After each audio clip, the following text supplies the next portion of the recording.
নমস্কার। The power of astrology Sumanta ji Chowdhury আমার এই ইউটিউব চ্যানেলে আপনাদের সবাইকে স্বাগত। আজ আমি আবার উপস্থিত একটি নতুন অনলাইন প্রেডিকশন নিয়ে, একজন জাতকের অনলাইন প্রেডিকশন। এই প্রেডিকশনটির সূচনাতেই আমাকে কয়েকটি কথা বলতেই হবে। প্রথম কথা হচ্ছে, যিনি অনলাইন প্রেডিকশনটি করতে বলেছেন তিনি সম্ভবত খুব একটা বেশি দিন আমার অনুষ্ঠান দেখেন না। সনাতনী বৈদিক অ্যাস্ট্রোলজির সাথে সায়েন্টিফিক অ্যাস্ট্রোলজির অনেক পার্থক্য। আমি শুধু একটি তুলে ধরি কেবলমাত্র, কিন্তু প্রচুর পার্থক্য। প্রথমটাই হচ্ছে যে আমি যখন আমার ডিটেলসটা পাঠাচ্ছি তখন আমি এই গণ ওই গণ সেই গণ, date of birth, time of birth, place of birth ছাড়াও আমি আরো নানান কিছু পাঠাচ্ছি। কিন্তু মনে রাখা দরকার যে আমি যখন জন্মাচ্ছি তখন গ্রহের যে অবস্থান, সেই গ্রহের অবস্থান দ্বারা ক্যালকুলেট করে যে ছকটি ক্রিয়েট করা হয় তাকে জন্মছক বলে। তারপর আমার 5 বছর বয়স হচ্ছে, 10 বছর বয়স হচ্ছে, 15 বছর, 20 বছর, 30 বছর, আমার বয়স বাড়ছে। আমার বয়সের সাথে সাথে দৃষ্টিভঙ্গির পরিবর্তন হচ্ছে, আমার চিন্তাধারার পরিবর্তন হচ্ছে, আমার শরীরের পরিবর্তন হচ্ছে, আমার যৌনতার পরিবর্তন হচ্ছে, আমার চাহিদার পরিবর্তন হচ্ছে। যেরকম সেরকম জন্মের সময় যে গ্রহের অবস্থান সেইগুলো আপডেট হতে হতে পরিবর্তিত এবং আবর্তিত হয়ে চলেছে। আজকের দিনে যে ফরমেশনটা নিচ্ছে, গোচরগত ট্রানজিটগত অবস্থান, তার দ্বারা বেস করে যে ছকটি ক্রিয়েট করা হয় তাকে স্পট ইমপ্লিমেন্টেশন ছক বলে। আমার জন্ম ছকের মধ্যে রয়েছে আমি সরকারি চাকরি পাবো বা ভালো চাকরি পাবো, আমার বিবাহিত জীবন বা ব্যক্তিগত জীবন ভালো হবে, আমার বিজনেস ক্ষেত্র ভালো হবে, আমার সন্তানের জায়গাটা পজিটিভ হয়ে রয়েছে, আমি প্রচুর অর্থ ইনকাম করতে পারবো, ধরে নেওয়া যাক। কিন্তু আজকের দিনে দেখা গেল আমার 30 বছর, 40 বছর, 50 বছর হয়ে গেল, আমার যেগুলো জন্মছকে আছে সেইগুলো আমি কিন্তু পাইনি। কেন পাইনি, কেন পাচ্ছি না, কিসের জন্য পাচ্ছি না, কি করলে পাবো, এটা বারবার মাথায় রাখার প্রয়োজন আছে। সেই পুরো জিনিসটাই কিন্তু আমি স্পট ইমপ্লিমেন্টেশন ছক দ্বারাই জানতে পারবো। স্পট ইমপ্লিমেন্টেশন ছক কোন সনাতনী বৈদিক অ্যাস্ট্রোলজার ক্রিয়েট করতে পারে না। তার কারণ স্পট ইমপ্লিমেন্টেশন ছক is equal to pure science, pure calculation, pure math. ঠিক যেমন আমার date of birth, time of birth, place of birth যদি না থাকে তাহলে হাত দেখা দ্বারা কখনো কিন্তু, হাত দেখাটা অ্যাস্ট্রোলজি নয়, এটা আমি কয়েক লক্ষবার বলেছি। আমি আর কোনো এক্সপ্লেন করব না যে কেন নয়, কিসের জন্য নয়। হ্যাঁ, তারপরে হচ্ছে আমাদের এই যে সংখ্যা তত্ত্ব, পার্ট অফ অ্যাস্ট্রোলজি, 5%, 10%, 15% লাগে, কিন্তু সংখ্যা তত্ত্ব দ্বারা পরিপূর্ণ কখনো প্রেডিকশন করা সম্ভব নয়। হোরা পদ্ধতিতে কোনো অ্যাস্ট্রোলজির মধ্যেই পড়ছে না। তাহলে যখনই আমার date of birth, time of birth, place of birth থাকছে না, তখন একমাত্র কালপুরুষ ছকের মধ্যে দিয়ে, কালপুরুষ ছক আর কালপুরুষ ছক দুটো কিন্তু আলাদা। কালপুরুষ ছক মানে হচ্ছে আমার চোখের কর্নিয়া দ্বারা ক্যালকুলেশন করে যে ছকটি ক্রিয়েট করা হয় এবং তারপর কিন্তু অ্যানালাইসিস এবং প্রেডিকশন করা হয়। আর কালপুরুষ ছক মানে হচ্ছে মেষকে 1 ধরে মিনকে 12 ধরলাম। Scientific astrology equals to science, calculation, math. আমাদের জীবনে বিফলতার কারণ কি? কোন কোন গ্রহ প্রতিবন্ধকতা সৃষ্টি করছে আমাদের জীবনে? এই ক্যালকুলেটিভ অ্যাস্ট্রোলজি নিয়েই জীবনের নতুন সফলতার খোঁজ দিতে আসছে একেবারে বিজ্ঞানসম্মত অনুষ্ঠান দ্য ক্যালকুলেটিভ অ্যাস্ট্রোলজি। সঙ্গে থাকছেন স্যার সুমন্ত জি চৌধুরী। যাই হোক, আমি সর্বপ্রথম এই জাতকটির জন্মছকটি বলবো। এই জাতকের কিন্তু মকর লগ্ন এবং মকর রাশি। 1 নাম্বার ঘরে চন্দ্র বসে রয়েছে, মকরের ঘরে চন্দ্র বসে রয়েছে। 2 নাম্বার ঘরে কুম্ভের ঘরে কোনো গ্রহ নেই।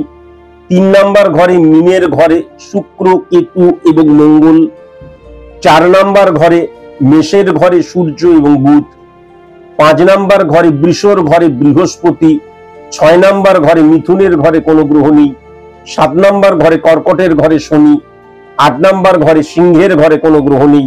9 নাম্বার ঘরে কন্যার ঘরে রাহু এবং প্লুটো। 10 নাম্বার ঘরে তুলার ঘরে ইউরেনাস। 11 নাম্বার ঘরে বৃশ্চিকের ঘরে নেপচুন। আর 12 নাম্বার ঘরে কোনো গ্রহ নেই। আমি যদি স্পট ইমপ্লিমেন্টেশন ছকটি দেখি তাহলে 1 নাম্বার ঘরে চন্দ্র, 2 নাম্বার ঘরে, 3 নাম্বার ঘরে কোনো গ্রহ নেই। 4 নাম্বার ঘরে রাহু, 5 নাম্বার 6 নাম্বার ঘরে কোনো গ্রহ নেই। 7 নাম্বার ঘরে রবি, 8 নাম্বার ঘরে ইউরেনাস নেপচুন। 9 নাম্বার ঘরে প্লুটো। 10 নাম্বার ঘরে শনি, শুক্র, কেতু। 11 নাম্বার ঘরে বৃহস্পতি এবং বুধ। 12 নাম্বার ঘরে কিন্তু মঙ্গল বসে রয়েছে। এবার চলে আসি সর্বপ্রথম কর্মের ক্ষেত্রে। তাহলে আমি সার্ভিসের জায়গাটা যদি লক্ষ্য করি তাহলে 1, 6, 10 কানেকশন আমার সার্ভিস ক্ষেত্রটা। তাহলে 1 নাম্বার ঘরটাকে যদি খুব ভালো মতন লক্ষ্য করা যায় তাহলে 1 নাম্বার ঘরের অধিপতি গ্রহ 7 নাম্বার ঘরে বসে আছে। Very nice. এখন ব্যাপার যেটা হচ্ছে 1 নাম্বার ঘরের অধিপতি গ্রহকে, 1 নাম্বার ঘরের অধিপতি গ্রহ হচ্ছে শনি, সে কোথায় বসে রয়েছে? 7 নাম্বার ঘরে বসে রয়েছে। 7 নাম্বার ঘরের অধিপতি গ্রহকে চন্দ্র। তাহলে শনি এবং চন্দ্র 1 এবং 7 এর মধ্যে কিন্তু পরিবর্তন যোগ হয়ে গেছে। Very nice. এবার যদি শনি 7 নাম্বার ঘরে চন্দ্রের ঘরে বসে আছে কিন্তু তার 3টে দৃষ্টি যদি লক্ষ্য করা যায়, প্রথম দৃষ্টি হচ্ছে 3 নাম্বার থার্ড হাউসটাকে যদি লক্ষ্য করা যায় তাহলে শনি কিন্তু 9 নাম্বার ঘরকে হিট করছে। 7, 8, 9 তার মানে 9 নাম্বার ঘরে হিট করছে। হ্যাঁ, শনি এবং রাহুর অবস্থান, শ্রাপিত দোষও কিন্তু এক্ষেত্রে লক্ষ্য করা যাচ্ছে। হ্যাঁ, অত্যন্ত নেগেটিভ ইনফ্লুয়েন্স ক্রিয়েট হয়ে গেছে, অভিশপ্ত হয়ে যাওয়া আমার জীবন, সেটা কিন্তু দেখা যাচ্ছে, বিশেষ করে ভাগ্যহীন হয়ে যাওয়ার জায়গাটা। এরপর যদি আমি 7 নাম্বার ঘরটা দেখি তাহলে 7 নাম্বার ঘর মানে শনির সাপেক্ষে 1 নাম্বার ঘর হচ্ছে।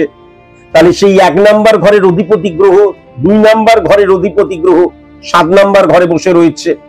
আবার যদি 10 নাম্বার ঘরটা দেখি 7, 8, 9, 10 তাহলে 10 নাম্বার ঘরটা যদি দেখি তাহলে 1, 2, 3, 4, 5, 6, 7, 8, 9, 10 4 নাম্বার ঘরটা আসছে।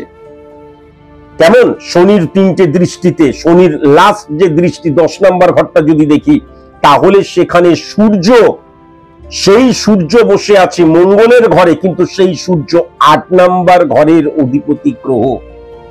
8 নাম্বার ঘরকে মারক স্থান বলা হয়। 8 নাম্বার ঘরকে সুদূর প্রসারীর স্থান বলা হয়। সম্মানহানির জায়গাটা, স্যাটিসফ্যাকশন বিহীন হয়ে যাওয়া, এবং সবচেয়ে বড় কথা যে আমার যে মানে সাইলেন্ট কিলার, আমার যে ভেতরটা আস্তে আস্তে আস্তে আস্তে আস্তে আস্তে অতৃপ্ত, নেগেটিভিটি, আনসাকসেসফুল লাইফ, এই সমস্ত কিছু নিয়ে আমি ভেতরটা ফাঁপড় হতে হতে হতে হতে যখন আমি জানতে পারছি তখন কুইট বা হাত তোলা ছাড়া, গিভ আপ করা ছাড়া আমার কোনো আর উপায় থাকছে না। তাহলে শনি এবং রবির কানেকশন কি হয়ে যাচ্ছে? শনি এবং রবির কানেকশনের মধ্যে দিয়ে কিন্তু পুরো ড্যামেজ সিচুয়েশন ক্রিয়েট হয়ে যাচ্ছে। সেখানে কিন্তু আবার বুধ বসে রয়েছে, যা কিন্তু 6 নাম্বার ঘরের অধিপতি গ্রহ। 6 নাম্বার ঘর দ্বারা 1, 6, 10 কানেকশন দ্বারা আমরা কি বুঝি? যেটা নিয়ে আমি আলোচনা করছি, সার্ভিসকে বুঝি। আমি যদি 6 নাম্বার ঘরটা কেবলমাত্র দেখি তাহলে 6 নাম্বার ঘর দ্বারা প্রাত্যহিক জীবনকেও আমরা বুঝি, সার্ভিসের ক্ষেত্রটাকে বুঝি। তাহলে প্রথমত যেইটা সূর্য 8 নাম্বার ঘরের অধিপতি গ্রহ, এবং বুধ কিন্তু সূর্যের সাথে বসে আছে। আমি বারবার ধরে বলেছি যে বুধ 8 নাম্বার ঘরে পজিটিভ ইনফ্লুয়েন্স ক্রিয়েট করে, বুধ এবং শনি। কিন্তু বুধ 8 নাম্বার ঘরে বসে নেই, 8 নাম্বার ঘরের অধিপতি গ্রহের সাথে বসে আছে। তাহলে 8 নাম্বার ঘরে সূর্য সবসময় কিন্তু মান সম্মান হানির জায়গাটা, আমি যেটা চাইছি সেই জায়গাটা আমি পাচ্ছি না, এবং আলক্ষী যোগ সৃষ্টি করে, চারিদিক থেকে প্রতিবন্ধকতা আমার জীবনের মধ্যে চলে আসে। কেমন? এবং সূর্য শনির মধ্যে গ্রহণ দোষের জায়গাটাও কিন্তু লক্ষ্য করা যাচ্ছে। তাহলে প্রথমত সূর্যের নেগেটিভ ইনফ্লুয়েন্স যেটা লক্ষ্য করা যাচ্ছে। এবার যদি খুব ভালো মতন আমি 3 নাম্বার ঘরটাকেও দেখি তাহলে 3 নাম্বার ঘরে কিন্তু শুক্র মঙ্গলের সাথে কেতু বসে আছে, তাহলে পরিষ্কার মঙ্গল এবং কেতুর অবস্থান, এবং মঙ্গলের ঘরে 8 নাম্বার ঘরের অধিপতি গ্রহ বসে আছে, তাহলে কেতু নেগেটিভ হয়ে গেল।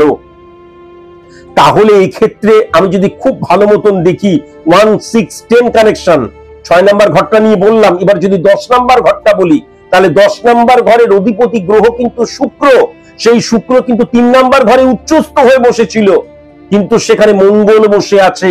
শুক্র নেগেটিভ ভাবে বসে নেই, কিন্তু শুক্র পজিটিভ ভাবে বসে আছে, কিন্তু সেখানে মঙ্গলও বসে রয়েছে। মঙ্গল মানে মঙ্গল এবং শুক্রের অবস্থান মানে কি অবস্ট্রাক্ট ক্রিয়েট করা, সেখানে কিন্তু কেতুও চলে আসছে। তাহলে যখনই কিন্তু শুক্র উচ্চস্থ হয়ে বসেছিল 10 নাম্বার ঘরের ক্ষেত্রের জায়গাটা, কিন্তু যখনই সেখানে মঙ্গল চলে এলো এবং কেতু নেগেটিভ হয়ে গেল, তখনই প্রতিবন্ধকতা সৃষ্টি করলো। কোথায়? আমার ক্ষেত্রের জায়গা। 1 6 10 কানেকশন সার্ভিস ক্ষেত্র, 1 7 10 কানেকশন বিজনেস ক্ষেত্র, 1 9 10 কানেকশন স্টুডেন্টদের ক্ষেত্রে, উচ্চশিক্ষার ক্ষেত্র, ভাগ্যের ক্ষেত্র, আবার 1 4 10 কানেকশন আমরা ব্যক্তিগত জীবনের ক্ষেত্রকে বুঝি। তাহলে যে সংযোগ স্থল, সেই ক্ষেত্রের জায়গাটা কিন্তু নেগেটিভ হয়ে গেল। তাহলে এই জাতক শুক্রের অবস্থান কিন্তু নেগেটিভ নয়, তাহলে এর মধ্যে যে একদম এনার মধ্যে যে একদম জ্ঞান নেই, কোনো কিছু নাই, একদম ফালতু লোক, এমনি নলেজবিহীন, তা নয়। কিন্তু ইনি কখনো সরকারি চাকরি করবেন না, কেননা সরকারি চাকরি করতে গেলে দুটো প্ল্যানেটকে পজিটিভ হতেই হয়, ফার্স্ট কেতু, সেকেন্ড হচ্ছে সূর্য। তাহলে দুটোই কিন্তু নেগেটিভ ইনফ্লুয়েন্সের জায়গায় চলে গেছে। তাহলে বেসরকারি চাকরি করছেন এবং এনার মধ্যে যথেষ্ট নলেজ, যথেষ্ট জ্ঞান থাকলেও কর্মে মারাত্মক জটিলতা সৃষ্টি হয়ে গেছে। কেন? তার কারণ হচ্ছে, আমি বারবার ধরে বললাম, 10 নাম্বার ঘরের অধিপতি গ্রহ এবং 5 নাম্বার ঘরের অধিপতি গ্রহ বৃষ এবং তুলার অধিপতি গ্রহ। 5 নাম্বার ঘর মানে সফলতার জায়গা, সেই 5 নাম্বার এবং 10 নাম্বার ঘরের অধিপতি গ্রহ কিন্তু মঙ্গলের সাথে বসে আছে, অবস্ট্রাক্ট ক্রিয়েট করছে। আবার বারবার ধরে আমি বলেছি, মঙ্গল এবং শুক্রের অবস্থান কিন্তু যখন সিচুয়েশন ক্রিয়েট হয়, তখন বিবাহিত জীবনে মারাত্মক ডিস্টারবেন্স এবং সেপারেশনের জায়গাটাও লক্ষ্য করা যায়, সেটা নিয়ে আমি পরে আসছি। তাহলে মারাত্মক কর্মে জটিলতার জায়গা কিন্তু মারাত্মক ভাবে লক্ষ্য করা যাচ্ছে। কেন যাচ্ছে সেটা আমি বুঝিয়ে দিলাম। এবার সবচেয়ে বড় কথা যেটা, যে যখন শুক্র উচ্চস্থ হয়ে রয়েছে এবং 11th হাউসের অধিপতি গ্রহ কিন্তু মঙ্গল, এবং 4 নাম্বার ঘরের অধিপতি গ্রহ কিন্তু মঙ্গল। 4th হাউস দ্বারা আমরা ব্যক্তিগত জীবনকে বুঝি, আনন্দকে বুঝি, সুখকে বুঝি, জৈবিক সুখকে বুঝি, সবকিছু আলাদা। তার চাইতেও বেশি আমি যে সফলতাটা চাইছি, সেই সফলতার আমি উপযুক্ত তো। তাহলে এই যে 11 নাম্বার ঘর এবং 4 নাম্বার ঘরের অধিপতি গ্রহ কিন্তু উচ্চস্থ শুক্রের সাথে বসেছিল, মানে প্রবলেমটা কি হয়ে যাচ্ছে? প্রবলেম হয়ে যাচ্ছে সেখানে সূর্য বসে আছে, 8 নাম্বার ঘরের মারক স্থানের অধিপতি গ্রহ সেই জায়গাটাই কিন্তু বসে আছে, এবং সমসপ্তমে ক্ষেত্রের জায়গাটাকে হিট করছে। কেননা 4th হাউস সমসপ্তমে কিন্তু 10th হাউসকে হিট করছে, এবং সেইটা কিন্তু তুলার ঘর, শুক্রের ঘর। যদি এই নেগেটিভিটিকে অফ না করা হয়, তাহলে কোনো মতেই কোনো ভালো চাকরি, কেবলমাত্র এমএনসি নয়, মাল্টিন্যাশনাল কোম্পানি বলে নয়, যে কোনো রকমের ভালো চাকরির জায়গা কখনোই লক্ষ্য করা যাচ্ছে না। এবং আমার কিন্তু আমার যে নলেজ বা আমার জ্ঞান, প্রফেশনাল যে আমার এক্সপেরিয়েন্স সবকিছু আছে, তবুও কর্মক্ষেত্রে বিপুল জটিলতার জায়গা সৃষ্টি হবেই। আশা করি আমি বোঝাতে পারলাম। এবার এই জাতকের একটা প্রশ্ন রয়েছে, আমি নতুন বিজনেস শুরু করতে চাই। যে বিজনেসই তুমি শুরু করো, এবং অনলাইনের কথাও তুমি বলেছো, প্রথমেই যেটা আমি বলবো সেটা হচ্ছে, বিজনেস করতে গেলে প্রথমত 7 নাম্বার ঘর। তাহলে 7 নাম্বার ঘরে যে গ্রহটি বসে আছে, সেই গ্রহের সাথে কি হয়ে যাচ্ছে? শনি এবং রবির মধ্যে কিন্তু নেগেটিভ ইনফ্লুয়েন্স ক্রিয়েট হয়ে যাচ্ছে, গ্রহণ দোষ সৃষ্টি হচ্ছে ফার্স্ট। এবারে দ্বিতীয়ত হচ্ছে 7 নাম্বার ঘরের অধিপতি গ্রহ 1 নাম্বার ঘরে বসে আছে, তাহলে কিন্তু 1 7 9 কানেকশন, 1 11 5 কানেকশন, এবং সবচেয়ে বড় কথা, সবকটা যে কানেকশন, 1 6 5 কানেকশন, 1 3 9 কানেকশন, 1 11 এবং 6 কানেকশন, 1 7 12 কানেকশন, প্রত্যেকটি কানেকশনের মধ্যে 8 হাউসের রবি কিন্তু চলে আসছে। তাহলে কি হয়ে যাচ্ছে? বারবার ধরে বললাম, রবি মানে হচ্ছে নেগেটিভ ইনফ্লুয়েন্স ক্রিয়েট হয়ে যাওয়া এবং সুদূর প্রসারী। তাহলে আমার মধ্যে যে জটিলতা, আমার মধ্যে যে ডিস্টারবেন্স, দূর কাজ ছেড়ে দেবো এই মানসিকতা, বা কর্ম পরিবর্তন করব, এই যে আমার মধ্যে অতৃপ্তি, স্যাটিসফ্যাকশন বিহীন হয়ে যাওয়া, এটা কেবল একটা ফেজের জন্য নয়, এটা কন্টিনিউ হতে থাকবে। ফার্স্ট। আর সেকেন্ড কথা হচ্ছে 8 নাম্বার ঘরের যখন নেগেটিভ হয়ে যায় তখন আমার মধ্যে আমার প্রবলেমটা সুদূর প্রসারী, আমার মানসিক প্রবলেমটা সুদূর প্রসারী, আমার শরীরের রোগ সুদূর প্রসারী। তাহলে এনার ক্ষেত্রে কি, যেমন ডায়াবেটিস টাইপের রোগের জায়গা লক্ষ্য করা যাচ্ছে, এমন রোগ, বা দেখা যাচ্ছে যে গ্যাস, অম্বল, গলা বুক জ্বালা, এই জায়গাটাও লক্ষ্য করা যাচ্ছে। পরবর্তীকালে কর্কট রোগে আক্রান্ত হওয়ার জায়গাটাও কিন্তু লক্ষ্য করা যাচ্ছে। সুদূর প্রসারী রোগের জায়গা, যেই রোগটা কিন্তু আস্তে আস্তে আস্তে আস্তে আমাকে উইয়ের মতন খেতে শুরু করবে। কোন অবস্থাতেই আমি তাকে কন্ট্রোল করতে পারি কিন্তু কিওর করতে পারবো না, সেই রোগের জায়গাটাও কিন্তু ভয়ঙ্কর রকমের লক্ষ্য করা যাচ্ছে। এইবার চলে আসি, বিজনেস নিয়ে আলোচনা করছিলাম, তাহলে বিজনেসের অধিপতি গ্রহকে বুধ। বুধ যদি পজিটিভ না থাকে এবং 7th হাউস যদি পজিটিভ না থাকে তাহলে তুমি কোনো মতেই বিজনেস ক্ষেত্রে যেতে পারবে না, কোনো প্রোডাক্ট নিয়ে আলোচনা করা যাবে না, আগে নেগেটিভিটিকে অফ করার প্রয়োজন। তাহলে 7 নাম্বার ঘরটা নেগেটিভ হয়ে গেছে, বিশেষ করে 7 নাম্বার এবং 8 নাম্বার ঘরের সাথে কানেকশন ক্রিয়েট হয়েছে, সেটা আমি পূর্বেই বললাম। কিন্তু এবার যদি বুধকে খুব ভালো মতো লক্ষ্য করা যায় তাহলে কিন্তু 6 নাম্বার ঘর প্রাত্যহিক জীবন এবং 9 নাম্বার ঘর লাক ফ্যাক্টর সংযোগ যদি নরমালি দেখি, তাহলে এই দুটি কন্যা এবং মিথুনের অধিপতি গ্রহ বুধ, সে কিন্তু 4 নাম্বার ঘরে বসে আছে। 4 নাম্বার ঘর মানে কি বললাম, জৈবিক সুখ পাওয়ার ক্ষেত্রটা, আনন্দের জায়গাটা, বা আমি আমার কর্মের জন্য কতটুকু নিজেকে তৈরি করেছি, সফলতার জন্য আমি উপযুক্ত, তো সেই জায়গাটা যদি আমি বুধ দ্বারা ক্যালকুলেশন করি তাহলে বিজনেস করার মতন তোমার যে প্রফেশনাল এথিক্স বা বিজনেস যে মানসিকতা, সেটার মধ্যে অনেক ঘাটতি স্টিল নাও আছে। এবং সবচেয়ে বড় কথা যেটা, তাহলে এই 4 নাম্বার ঘরে 6 নাম্বার এবং 9 নাম্বার ঘরের অধিপতি গ্রহ বুধ যে 4 নাম্বার ঘরে বসে রয়েছে, মঙ্গলের ঘরে বসে রয়েছে, সেই মঙ্গল কিন্তু 3 নাম্বার ঘরে কেতু কানেকশন ক্রিয়েট করছে। 3 নাম্বার ঘর দ্বারা মানসিকতা, মনোভাবের জায়গাটাও বোঝা যায়। তাহলে আজকের দিনে যে কর্মে জটিলতা বা ডিস্টারবেন্স কেবল একতরফা তা নয়, এই জাতকেরও সেক্ষেত্রে রয়েছে প্রচুর ভুল, প্রচুর ভুল। এবং বিশেষ করে কিন্তু তার যে মানসিকতা, মনোভাব, সেটাকে সঠিক মতন বা তার মধ্যে যে মানে কি বলবো কন্ট্রোল করার প্রবৃত্তি, হ্যাঁ, ফোকাস থাকা, লক্ষ্য স্থির রাখা, প্রফেশনাল এথিক্স মেনটেন করা, সেই জায়গায় পজিটিভ জায়গা লক্ষ্য করা যাচ্ছে না। তাহলে 3 নাম্বার ঘরে কিন্তু কেতু এবং মঙ্গলের অবস্থানও চলে আসছে, যেটা 4 নাম্বার ঘরের অধিপতি গ্রহ, এবং 4 নাম্বার ঘরে কিন্তু তাহলে কি হচ্ছে, 8 নাম্বার ঘরের অধিপতি গ্রহ বসে রয়েছে। আবার যদি দেখা যায় 11 নাম্বার ঘরের অধিপতি গ্রহেরও কিন্তু ঘর, মানে তার কারণে 11 নম্বর ঘরটা বৃশ্চিকের ঘর, তাহলে মঙ্গলের ঘর। তাহলে এই ক্ষেত্রে যেটা লক্ষ্য করা যাচ্ছে যে বিজনেস ক্ষেত্রটা, কেননা বুধ সেখানে বসে আছে, তাহলে বিজনেসের জায়গাটা কিন্তু নেগেটিভ হয়ে গেল। এবং বিজনেস করলে কর্মফলের জায়গা, 11 নাম্বার ঘর মানে কর্মফলের জায়গা, 11 নাম্বার ঘর মানে 5% সফল হলাম, সেখান থেকে কিভাবে 20%, 25%, 30%, 40%, 60%, 80%, 90%, 100% সফল হব, সফলতাকে ইনক্রিজ করাকে বোঝায়, তাহলে সেই জায়গাটাও কিন্তু নেগেটিভ হয়ে যাচ্ছে। আশা করি আমি বোঝাতে পারলাম। এবার আমি চলে আসি, আমি প্রথমেই যেটা বললাম 8 নাম্বার ঘরে রবির অবস্থান, সে কিন্তু মঙ্গলের ঘরে বসে রয়েছে। মঙ্গল এবং সূর্যের নেগেটিভ ইনফ্লুয়েন্স ক্রিয়েট হয়ে গেছে। 8 নাম্বার ঘর, 4 নাম্বার ঘর, 11 নাম্বার ঘরের কানেকশন। আবার শনি সূর্যের মধ্যে গ্রহণ দোষ সৃষ্টি হয়ে গেছে। আবার শনি চন্দ্রের মধ্যে বীজযোগ সৃষ্টি হয়ে গেছে। আবার শনি এবং রাহুর কানেকশন, সেটা 9 নাম্বার, 7 নাম্বার, 1 নাম্বার ঘরকে নেগেটিভ করে দিয়েছে। সুতরাং শত্রুতায় জেরবার হয়ে যাবার জায়গা কিন্তু লক্ষ্য করা যাচ্ছে। এই প্রসঙ্গে জানিয়ে রাখি, যে কোনো রকমের রেমিডিয়াল প্রসেস অ্যাপ্লাই, পৃথিবীতে সবচেয়ে শক্তিশালী কোনো যদি শত্রু নাশের রেমিডিয়াল প্রসেস অ্যাপ্লাই থাকে, সেই রেমিডিয়াল প্রসেস অ্যাপ্লাই করলে শত্রু কখনো মিত্র হয়ে যাবে না।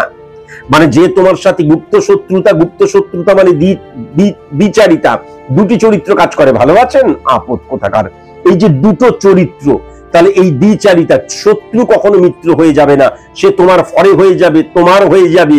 বশীকরণ টোটকা আমরা হবে, কখনো কোনোদিন সম্ভব নয়। তাহলে নেগেটিভিটিকে অফ করলে কি হবে? শত্রু তোমার কোনো হানি করতে পারবে না, যেটা আজকের দিনে করছে। তার কারণ শনি এবং রবির অবস্থান, মঙ্গল এবং কেতুর অবস্থান, এবং 8 নাম্বার ঘরে রবি এবং মঙ্গলের অবস্থান সবসময় কিন্তু শত্রুতার দ্বারা ড্যামেজ হয়ে যাওয়াকে বোঝায়। আশা করি আমি তোমাকে বোঝাতে পারলাম। কেমন? এবার চলে আসি স্ত্রীর ক্ষেত্রে। মহিলাদের ক্ষেত্রে প্রেমজ জীবন মঙ্গল, বিবাহিত জীবন বৃহস্পতি, হাজবেন্ড বৃহস্পতি, বিবাহিত জীবন বৃহস্পতি, সব বৃহস্পতি দ্বারা ক্যালকুলেশন করতে হয়। কিন্তু পুরুষ মানুষদের ক্ষেত্রে প্রেমজ জীবন বা বিবাহিত জীবন সমস্ত কিছু কিন্তু বা স্ত্রীকে দেখা হয় শুক্র দ্বারা। তাহলে শুক্রের ঘরে কিন্তু বৃহস্পতি বসে রয়েছে, তাও আবার 5 নাম্বার ঘরে, সফলতার জায়গায়। সফলতা মানে কেবলমাত্র কর্মে সফলতা তো হতে পারে না। আমি যদি মানে ঘরে আমি দেখা যাচ্ছে যে আমি মানে কি বলবো হাউস মেকার, হ্যাঁ আমি গৃহবধূ, তাহলে আমার সফলতাটা ঘরটাকে কতটা আমি সুস্থ রাখতে পারছি, সুন্দর রাখতে পারছি। তাহলে আমার জীবনে যা যা দিক আছে প্রত্যেকটা দিকে আমি কতটা সফল হতে পারছি সেটা কিন্তু 5 নাম্বার ঘর দ্বারা বোঝা যায়। এবার তাহলে 5 নাম্বার ঘরটাকে আমি সফলতার ঘর ধরলাম জীবনের, তাহলে সেইখানে বৃহস্পতি বসে রয়েছে শুক্রের ঘরে। এবার আমি কিন্তু খুব ইজিয়েস্ট ভাবে বোঝাবার জন্য বোঝাই, তাহলে শুক্রের জন্য মানে শুক্রের ঘরে বৃহস্পতি বসে রয়েছে, শুক্র বৃহস্পতি বসে রয়েছে শুক্রের ঘরে বৃহস্পতি, মানে শুক্র মানে কি? শুক্রাচার্য। শুক্রাচার্য মানে কি? অসুরদের গুরু। অসুর মানে কি? চরিত্রহীনদের গুরু, হ্যাঁ যারা চরিত্রহীন তাদের গুরু। সেখানে বৃহস্পতি বসে রয়েছে দেবতাদের গুরু, মানে চরিত্রবানদের গুরু। তাহলে চরিত্রহীনদের গুরু এবং চরিত্রবানের গুরু কখনো একটা ঘরে বসে থাকতে পারে না। বিশেষ করে কিন্তু এই বৃহস্পতি 12 নাম্বার ঘরের অধিপতি গ্রহ। তাহলে আমার ভেতরের যে জ্ঞানটা রয়েছে সেটা কতটা প্রফেশনালি এবং সাকসেসফুলি ইমপ্লিমেন্ট করতে পারছি সেটা কিন্তু সবসময় বোঝা যায় বৃহস্পতি দ্বারা। সেটা কিন্তু 12 নাম্বার ঘর এবং 3 নাম্বার ঘরের অধিপতি গ্রহ। 12 নাম্বার ঘর মানে কি? আয়েগা এবং জায়গা, এই জায়গাকে রিপ্রেজেন্ট করে 12 নাম্বার ঘর। আর 3 নাম্বার ঘর মানে মানসিকতা, মনোভাবের জায়গাটা। তাহলে এই দুটো জায়গার অধিপতি গ্রহ নেগেটিভ ইনফ্লুয়েন্সে চলে যাচ্ছে। আমি আবার বলছি, যে সম্পর্কটা খারাপ হচ্ছে সেই সম্পর্কের জন্য অন্য কেবল দায়ী আমি কিন্তু একদম ধোয়া তুলসী পাতা, তা কদাপি হতে পারে না, এটাও কিন্তু ডেফিনিট ভাবে বলা যায়। এইবার শুক্রের ঘরে চলে আসি। শুক্রের ঘর হলো এবার একদম ফিজিক্যালি শুক্রের জায়গায় চলে যাই। তাহলে এই ক্ষেত্রে কিন্তু যেটা লক্ষ্য করা যাচ্ছে যে 5 নাম্বার ঘর এবং 10 নাম্বার ঘরের অধিপতি গ্রহ কিন্তু শুক্র উচ্চস্থ ছিল, কিন্তু সেখানে মঙ্গলের কানেকশন ক্রিয়েট হচ্ছে এবং সেখানে কিন্তু কেতু চলে আসছে। তাহলে কি হয়ে যাচ্ছে? স্বামী স্ত্রীর মধ্যে সম্পর্কের জায়গাটা ব্লক ক্রিয়েট হচ্ছে এবং শুক্র এবং মঙ্গল সবসময় আইনত জটিলতায় পরবর্তীকালে নিয়ে যেতে পারে।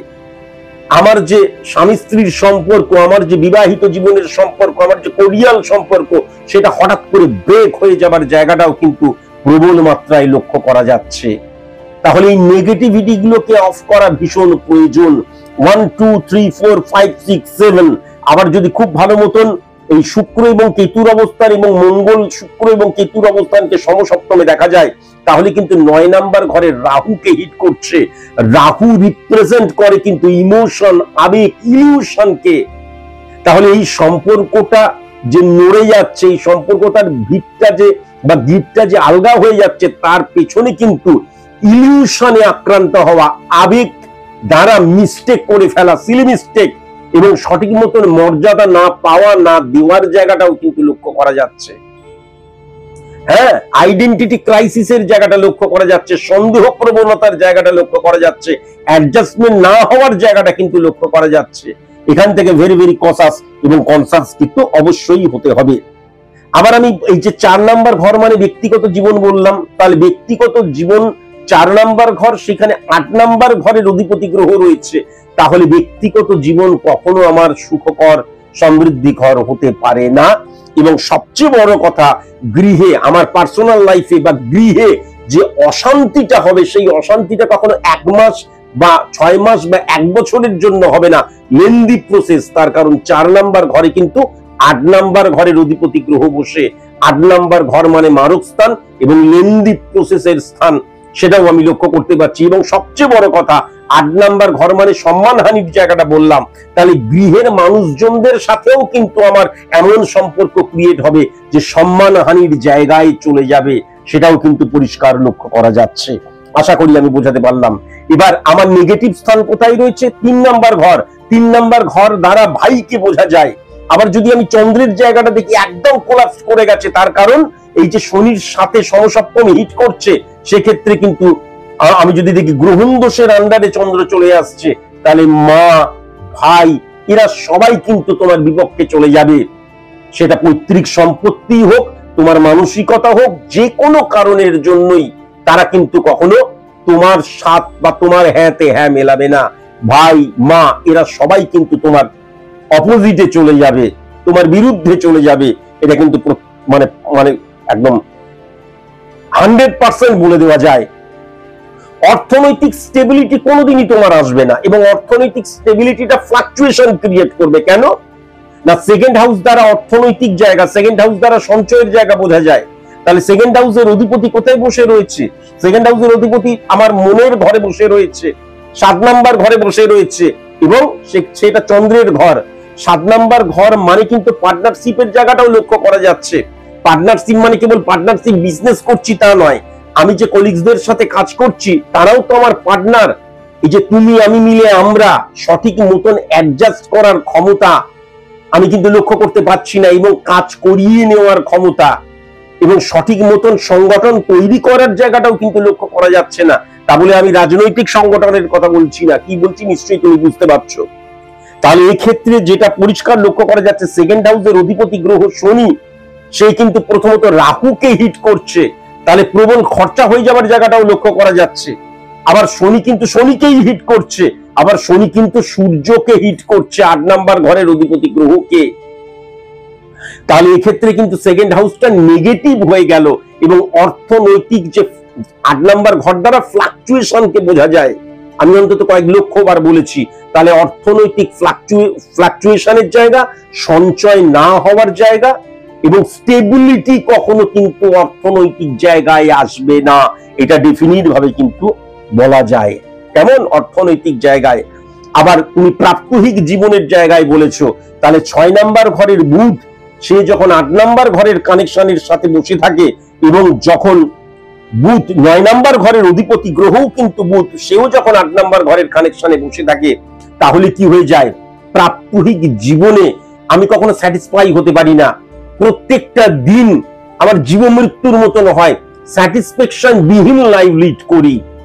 এটা কিন্তু লক্ষ্য করা যায়। ভেরি ভেরি কনসাস এবং কনসাস। যদি তুমি কখনো ঋণ করে ফেলো, তাহলে সেই ঋণ কিন্তু তুমি আস্তে আস্তে আস্তে আস্তে ইনক্রিজ হতে শুরু করবে। এবং 6 নাম্বার ঘর দ্বারা রোগকেও বোঝা যায়, রোগে জেরবার হয়ে যাচ্ছ, শত্রুতাতে জেরবার হয়ে যাচ্ছ। এবং আমার কর্মস্থানে, শুধু কর্মস্থান বলে নয়, যে কোনো অবস্থান, আমার ব্যক্তিগত জীবন, আমার কর্মক্ষেত্র, আমার অর্থনৈতিক জায়গা, আমার মানসিকতার জায়গাটাই ড্যামেজ লক্ষ্য করা যাচ্ছে। সব জায়গায় কিন্তু ড্যামেজ হয়ে গেছে। আমি প্রথমেই যেটা বললাম, আলক্ষী যোগ সৃষ্টি হয়ে গেছে। এবার তুমি আমাকে অনেক কিছু বলেছো নিজে থেকে, একটা সাবজেক্ট না জেনে কখনো একটা কথাও বলতে নেই, কেননা তুমি খুব ভালো মতোই জানো যা থাকবে সেটা আমি বলে দেব। তুমি বলেছো আমার কি কোনো বাস্তুর দোষ রয়েছে? প্রথমেই তোমাকে জানিয়ে রাখি, বাস্তুর কখনো দোষ থাকে না। আমার ছকের মধ্যে যদি বাস্তু দোষ হয়, তাহলে আমি যদি দিল্লিতে ঘর করে থাকি বা ফ্ল্যাট নিয়ে থাকি বা হোটেলে থাকি, আমি যদি চেন্নাইতে থাকি, আমি যদি বিদেশে থাকি, আমি যদি চাঁদে থাকি, তাহলেও কিন্তু সেখানে বাস্তু দোষ সৃষ্টি হবে। তোমার আয়না পরিষ্কার করে কোনো লাভ নাই। তোমার নিজের মুখের উপর যে ধুলোটা রয়েছে, সেইটাকে সর্ব আগে কিন্তু পরিষ্কার করতে হবে। অ্যাডজাস্ট করার ক্ষমতা তোমার নেই। আইডেন্টিটি ক্রাইসিসের জায়গাটাও কিন্তু মারাত্মকভাবে লক্ষ্য করা যাচ্ছে, এবং গ্রহগত নেগেটিভিটির জায়গাটা লক্ষ্য করা যাচ্ছে। তোমার ছকের মধ্যে বাস্তু দোষ কোনো মতেই আমি লক্ষ্য করতে পারছি না, বরং আলক্ষী যোগ লক্ষ্য করা যাচ্ছে। সায়েন্টিফিক অ্যাস্ট্রোলজি মতে আলক্ষী যোগ মারাত্মক প্রাধান্য পায়, কেননা আলক্ষী যোগ মানে চারিদিক থেকে চেপে ধরার জায়গাটা এক্ষেত্রে কিন্তু পরিষ্কার লক্ষ্য করা যাচ্ছে। কেমন? তাহলে এই নেগেটিভিটিকে অফ করাটা কিন্তু ভীষণ প্রয়োজন, আমি যেটা লক্ষ্য করতে পারছি। এবং ভীষণ সাবধান, ভীষণ সাবধান। আমি তোমার ব্যক্তিগত জীবন, বিবাহিত জীবন একদম কোলাপস করে যাওয়ার জায়গাটাও কিন্তু লক্ষ্য করতে পারছি। এবং কর্মক্ষেত্রে প্রতিনিয়ত প্রত্যেকদিন জটিলতাটা আরো বাড়ছে, ফিনান্সিয়াল স্টেবিলিটির জায়গাটা নড়ে যাচ্ছে, ফ্লাকচুয়েশন ক্রিয়েট হচ্ছে। খুব সাবধান, সম্মানহানির জায়গা, মান সম্মানহানির জায়গাটা কিন্তু মারাত্মকভাবে লক্ষ্য করা যাচ্ছে। আমি তোমাকে এ প্রসঙ্গে একটা কথাই বলতে পারি, যদি তুমি আমাকে কতটা আমার অনুষ্ঠান দেখেছো বা সায়েন্টিফিক অ্যাস্ট্রোলজার স্যার সুমন্তজি চৌধুরীকে কতটা তুমি চিনেছো, আমি দেখার উপর তো অনেকটা নির্ভর করে, আমি তো জানি না। কিন্তু এইটুকু তুমি অবশ্যই মাথায় রেখো যে এই যে অ্যাস্ট্রোলজি বা রেমেডিয়াল প্রসেস অ্যাপ্লাই, আমি যেটা লক্ষ্য করতে পারছি তুমি আরো অনেক কোন অ্যাস্ট্রোলজারকে দেখিয়েছো এবং তারা সনাতনী এবং বৈদিক অ্যাস্ট্রোলজার। এটাই সবচেয়ে প্রবলেম হয়ে গেছে। তুমি যে ডিটেলসটা পাঠিয়েছো সেখানেও বোঝা যাচ্ছে যে তাদের নেগেটিভ ইনফ্লুয়েন্সটা তোমার মস্তিষ্কতে পুরো কিন্তু ভরে রয়েছে। তোমাকে অবশ্যই মাথায় রাখার প্রয়োজন আছে, অ্যাস্ট্রোলজি এমন একটা সাবজেক্ট যেটা সাবজেক্ট ভিত্তিক, কোন রকমের মিরাকল ম্যাজিক বলে কিন্তু অ্যাস্ট্রোলজিতে কোনো কিছু নেই। আর আমি রেমেডি দেওয়া মানে গ্রহের যে নেগেটিভ ইনফ্লুয়েন্স সেটাকে আমি অফ করব। এবং তুমি যদি আমার কাছে স্যারেন্ডার না করো তাহলে আমি রেমেডি দেবো না। আর দেখা গেল হ্যাঁ স্যারেন্ডার করলাম বলে রেমেডিটা নিলাম, তারপরে আর তুমি আমার সাথে আমার যা নিয়ম সেই নিয়মগুলো পালন করলে না, তাহলে তুমি একটা কথা মনে রেখো, রেমেডিটা নিয়ে নিচ্ছ অটোমেটিকলি হয়ে যাবে। রেমেডি নেওয়া মানে কোনো কিছুকে পাইয়ে দেওয়া নয়, পাওয়ার উপযুক্ত করা। তোমার যে প্রবলেম গুলো যেটা হচ্ছে তার কারণ আমাদের যে স্টার, আমাদের যে গ্রহ, গ্রহের দ্বারাই কিন্তু আমরা চালিত পরিচালিত হই। এবং অ্যাস্ট্রোলজিক্যাল প্ল্যানেট, অ্যাস্ট্রোলজিক্যাল স্টার কখনো আকাশে বিচরণ করে না, রিপ্রেজেন্ট করে আমার হরমোনকে। সুতরাং এই যে গ্রহের অবস্থান, নাক্ষত্রিক অবস্থান, এটা এই নেগেটিভ ইনফ্লুয়েন্সকে অফ করে দেওয়াটা আমার কাজ এবং তোমাকে সঠিক পথে চালিত করাটা আমার কাজ। রেমেডিয়াল প্রসেস অ্যাপ্লাই করার পর যা কিছু প্রাপ্তি তোমার দ্বারাই হবে, তোমাকেই করতে হবে, তোমার দ্বারাই সমস্ত কিছু হবে। রেমেডি নিলাম আর ঘরের মধ্যে বসে রইলাম তা নয়। সুতরাং success is the maximum utilization of ability that you have. তাহলে সেই এবিলিটিটা তোমাকেই গেইন করতে হবে, তার মধ্যে প্রফেশনাল এথিক্সও থাকবে। আমি কিভাবে একটা মানুষের সাথে প্রফেশনালি ব্যবহার করব, কিভাবে আমি কাজ উদ্ধার করব, সবকিছুই কিন্তু তার মধ্যে থাকবে। আমি কি করলে আমার পরিবারে শান্তি বিরাজ করবে সেটাও কিন্তু তোমার যে ব্যবহারিক মানে প্রবৃত্তির মধ্যে, তোমার যে মানসিক যে ইমপ্লিমেন্টেশনের মধ্যেও কিন্তু সেইগুলো থাকবে। এই সমস্ত কিছু চিন্তা ভাবনা করে নিও। তার কারণ তুমি একটু বেশি জেনে গেছো, আমার যেটা তোমার ডিটেলিং পাঠানো জেনেই দেখেই বুঝতে পারছি। তার কারণ তুমি বেশি জেনে গেছো, তার কারণ একটা প্রবলেম, সেটা হচ্ছে তুমি বোধহয় এক বা একাধিকবার তুমি আরো সনাতনী বৈদিক অ্যাস্ট্রোলজারদের কাছে গেছো। কিন্তু সনাতনী বৈদিক অ্যাস্ট্রোলজার আর সায়েন্টিফিক অ্যাস্ট্রোলজারের মধ্যে আকাশ পাতাল পার্থক্য। যদি তুমি আমার কাছে সারেন্ডার করতে পারো এবং আমি যে কথাগুলো বললাম তার সত্যতাকে তুমি যদি মানে চিন্তা ভাবনা করে সেইগুলোকে মানতে পারো, তবেই আমি কিন্তু তোমাকে রেমেডিয়াল প্রসেস অ্যাপ্লাই করব, আদারওয়াইজ নট। কখনোই কিন্তু আমি তোমাকে রেমেডিয়াল প্রসেস অ্যাপ্লাই করব না, মানে রেমেডি দেব না। এরপরেও তোমার যদি কোনো প্রশ্ন থাকে, বেফালতু প্রশ্ন করলে কোনো উত্তর আমি দেব না, কারণ আমি ডিটেলিং ভালো করে বোঝালাম। কিন্তু এরপরেও যদি সত্যি সত্যি তোমার কোনো সঠিক প্রশ্ন থাকে, তাহলে প্রেডিকশনটা শোনার 24 ঘন্টার মধ্যে যেই হোয়াটসঅ্যাপে তোমাকে লিঙ্কটি পাঠানো হচ্ছে, যেই হোয়াটসঅ্যাপ থেকে তোমাকে লিঙ্কটি পাঠানো হচ্ছে, সেই হোয়াটসঅ্যাপে তুমি প্রশ্নটি করো, আমি হোয়াটসঅ্যাপ মারফতই তার উত্তর দেবো। কেমন? কিন্তু আমি যেটা দেখতে পাচ্ছি এই ছকের কন্ডিশন অত্যন্ত খারাপ এবং তোমার মধ্যে একটা একগুঁয়ে প্রবৃত্তিও কিন্তু মারাত্মক রকমের কাজ করছে এবং স্যাটিসফ্যাকশন বিহীন হয়ে যাওয়া এবং হ্যাপাজার্ডলি মুভ করছো। আজকের দিনে আমি সার্ভিস করব নাকি সার্ভিসটাকে চেঞ্জ করব নাকি বিজনেস করব, সেটাই তুমি বুঝে উঠতে পারছো না। প্রথমত রবির কানেকশন নেগেটিভ হয়ে গেলে ফ্লাকচুয়েশন ক্রিয়েট করে, দ্বিতীয়ত সেটা কিন্তু 8 নাম্বার ঘরের অধিপতি গ্রহ হয়ে গেছে। তাই জন্য ভেরি ভেরি কসাস এবং কনসাস যে কখনো কোনো ভাবে যেন সম্মানহানি মানহানির জায়গায় না চলে যাও।